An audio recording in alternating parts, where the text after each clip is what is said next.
Praise the Lord. இந்த உலகத்தில் நாம் செய்யக்கூடாத ஒரு தப்பும் ஆனால் நம்ம செய்து கொண்டே இருக்கிற ஒரு தப்பும் என்னன்னு தெரியுமா? தகுதிக்கு மீறி ஆசைப்படுதல். ஆமாங்க, ஒரு மனுஷன் நல்லா வாழணும்னு ஆசைப்படலாம், நல்ல சந்தோஷமாக சமாதானமாக செல்வந்தனாக வாழணும்னு ஆசைப்படலாம்.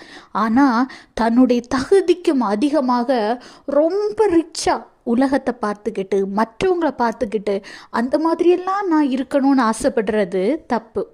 அதாவது உங்கள் வாழ்க்கை தெய்வ சித்தத்தின்படி இருக்கணும்னு ஆசைப்படுங்க. ஆசைப்படுறது தப்பு இல்லை, உங்கள் ஆசை தெய்வ சித்தத்தின்படியான ஆசையாக இருக்கணும்னு நீங்கள் ஆசைப்படணும். இன்றைக்கு உங்கள் வாழ்க்கையில் போராட்டங்கள், பிரச்சனைகள், பாடுகள், ஆசையின் நிமித்தம் கடன் சுமை, வீட்டு சுமை, பணி சுமை, வீட்டில் கஷ்டம், இப்படி என்னெல்லாமோ பிரச்சனை வந்துக்கிட்டே இருக்குது. ஆனால் இந்த சமயத்துலலாம் ஆண்டவரே எதனால் எனக்கு இந்த சோதனை, எதனால் இந்த பிரச்சனைன்னு ரொம்ப மனதளவில் போராடி கொண்டே இருப்பீங்க. ஆனால் ஆண்டவர்கிட்டேருந்து அதற்கான பதில் உங்களுக்கு வரவே இல்லை. ஆனால் இதற்கு பதில் என்னன்னு தெரியுமா? ஆகாய் 1:7 உங்கள் வழிகளை சிந்தித்து பாருங்கள் என்று சேனைகளின் கர்த்தர் சொல்கிறார். ஆமாங்க, நீங்கள் கடந்து வந்த வழிகளை சிந்தித்து பாருங்க.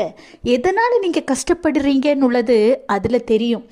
எந்த சூழ்நிலையினால் இந்த கஷ்டம் உங்களுக்கு வந்துச்சுங்கிறது உங்களுக்கு தெரியும்.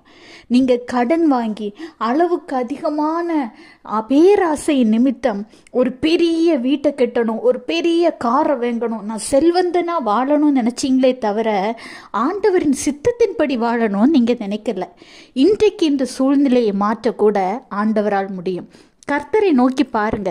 நீங்கள் செய்த தவறுக்கு மன்னிப்பு கேளுங்க. கர்த்தர் உங்கள் வாழ்க்கையை மாற்றுவார். Have a blessed day. Jesus bless you.